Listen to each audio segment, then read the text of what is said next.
muito complicado, vamos entender o que são os famosos fatores de transferência. Famosos fora do Brasil, existem sistemas de saúde que já têm ele implementado obrigatoriamente, todos os hospitais públicos, e aqui no Brasil nós ainda estamos engatinhando, a gente está começando a entender qual é o papel deles e como eles funcionam. Por isso que eu quero aproveitar o momento para te explicar isso, tá? Pois bem, lá na década de 40, existiu um pesquisador, um cientista, um cara chamado Chase, 1945, que começou a estudar o que acontecia quando você fazia transfusão de alguns tipos de sangue, né? Uma pessoa que estava doente de uma doença X e ela tinha se curado dessa doença, o cara fazia uma transfusão de sangue, transfusão de plasma e tal, e o cara que recebia ficava também com uma carga de imunidade que ele não tinha antes. E isso começou a chamar a atenção até que em 1949, um doutor chamado Dr. Lawrence, ele estava estudando especificamente pessoas com tuberculose e, com base nos estudos do Chase, ele começou a estudar e ele pegou lá o plasma sanguíneo de um cara que tinha tuberculose, fez a extração, colocou no outro, o cara que recebeu aquilo passou a ter a sua imunidade melhorada em relação à tuberculose. E ele pensou, o que será que está sendo transferido desse cara para aquele cara? E aí ele chamou isso de fator de transferência. Você veja que essa pesquisa, ela ficou assim, quieta num canto, incubada, né, por muitos anos, porque você pode imaginar, 1949, você fazer um processo como esse, né, imagine produzir um remédio, produzir uma substância que pudesse fazer bem para o nosso corpo, com base no sangue humano. Então é óbvio que isso causou um grande problema na época e esse projeto ficou meio que no canto, né? Com o passar do tempo e com a evolução da ciência, nós passamos a perceber que não só o ser humano é capaz de produzir o fator de transferência. Então, lembra das células auxiliadoras que eu falei para você agora? Dos linfócitos CD4+? São esses caras que produzem células e substâncias que possibilitam que o corpo identifique que algo está errado para que o sistema imune vá lá e detone aquela célula, detone aquele patógeno. Então, são essas células dos linfócitos T, principalmente o CD4, que produzem o que a gente chama de fator de transferência. E aí os caras começaram a estudar um monte de coisas. Começaram a estudar a vaca, o cavalo, o porco, os pássaros e tá. E a gente passou a entender que o fator de transferência é produzido por uma gama enorme de animais. O que facilitou, por exemplo, a questão do comércio. Porque eu não posso vender o sangue humano. Seria uma coisa estranha para nós, né? O comércio de partes humanas. Mas, quando eu pego lá, por exemplo, o colostro do leite da vaca, que é um animal que é maior do que a gente, que enfrenta mais dificuldades do que a gente. A vaca está lá comendo pasto sujo, está lá bebendo água suja, está lá no tempo tomando chuva nas costas e tal. E boa parte desses patógenos todos que a vaca tem contato, ela está formando lá o fator de transferência para ela e para quando o bezerrinho nasce ali no colostro do leite, você tem uma quantidade de células do sistema imune passivo lá da vaca que são transferidos lá para o bezerro. E junto com esse processo são transferidos também fatores de transferência. E o que são fatores de transferência? São cadeias de aminoácidos que foram formadas lá pelo sistema imune da vaca, por exemplo, que quando absorvidos por qualquer outro ser que também use fator de transferência, como é o nosso caso, então quando você toma lá o colostro do leite da vaca, você está sinalizando para as suas células do sistema imune o que ela pode e o que ela não pode atacar. Isso é o que a gente chama de modulação do sistema imune. E só para vocês terem uma ideia, se você toma lá uma cápsula, né, como é o caso dessa daqui, uma única cápsula de fator de transferência, vou mostrar aqui o tamanho dela para vocês, ela tem uma ação, olha, uma cápsula super pequena, super simples de usar, ela tem uma ação sobre mais de 3.000 tipos de patógenos. 3.000. Então, ao invés do seu corpo ter que identificar isso sozinho, quando você toma o fator de transferência, você já está recebendo ali uma espécie de educação do teu sistema imune. Quando a gente fala em educação de uma célula, pode parecer uma coisa meio absurda, mas não é não, tá? Lembrando que o nosso sistema imune, ele reconhece, reage e relembra. Quando ele relembra, significa que ele está aprendendo. Então, o nosso sistema imune está aprendendo o tempo todo. Então, quando você usa o fator de transferência, você está recebendo como se fossem aulas para o teu sistema imune e dizer, olha, isso aqui a gente pode, isso aqui a gente não pode atacar. Então, só por isso já é uma baita de uma vantagem, ok? Outro conceito importante que entra aí a diferença de você usar um tipo de fator de transferência e você usar outro tipo, tá?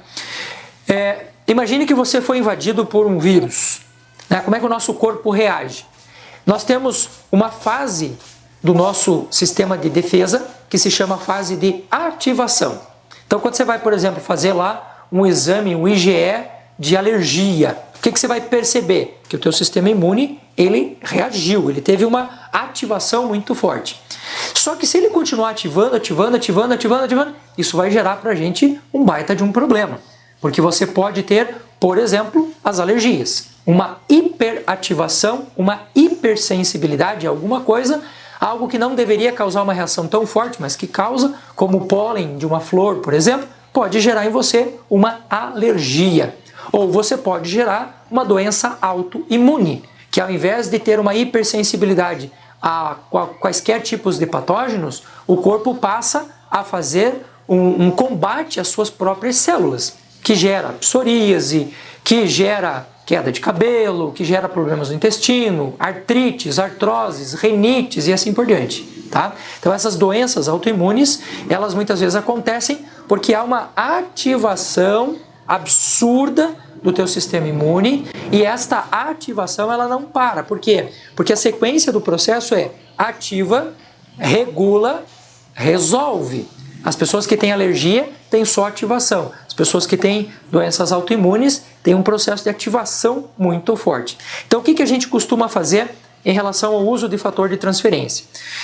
Existe um fator de transferência desta empresa chamada 4Life que associa aqui com o fator de transferência o zinco, e ele essencialmente nesse caso aqui, tirado de colostro de leite de vaca e de ovos de aves.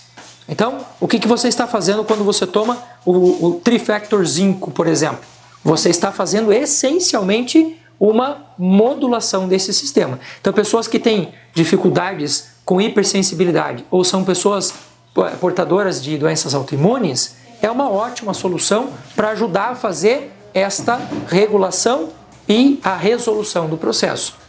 Existe um outro tipo de fator de transferência que associa também o uso de alguns fungos. Então, tem o colostro do leite da vaca, tem a gema do ovo de alguns pássaros, tem principalmente da galinha e também tem o uso de alguns tipos de fungos. O que este cara aqui faz? Ele age essencialmente na ativação. Por isso que ele se chama, se você olhar aqui no frasco dele, está escrito aqui Transfer Factor Plus. Então, em que casos a gente usa? Casos de pessoas que estão com imunodeficiência, que estão com o seu sistema imune muito baixo. E aí uma pergunta que as pessoas me fazem com frequência é: mas doutor, dá para usar os dois? Sim, é possível usar os dois. Em casos, por exemplo, de pessoas que estão com câncer, você precisa de uma ativação, mas você precisa também de uma modulação.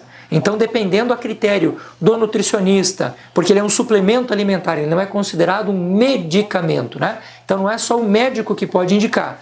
Um nutricionista, um fisioterapeuta, um médico pode indicar, ou você que está me assistindo agora e quer conhecer, quer experimentar o fator de transferência, você pode tranquilamente comprar hoje pela internet. Você não precisa ser da área de saúde necessariamente, mas é interessante que você tenha uma orientação mais precisa para saber quando tomar, como tomar, as horas, as quantidades, né? Então, aí é necessário que você tenha uma orientação. Então, ele não é um medicamento, ele é um suplemento alimentar. Pelo menos aqui no Brasil ele é considerado como um suplemento alimentar. Ele é feito do ovo, ele é feito do leite da vaca e ele é feito do fungo.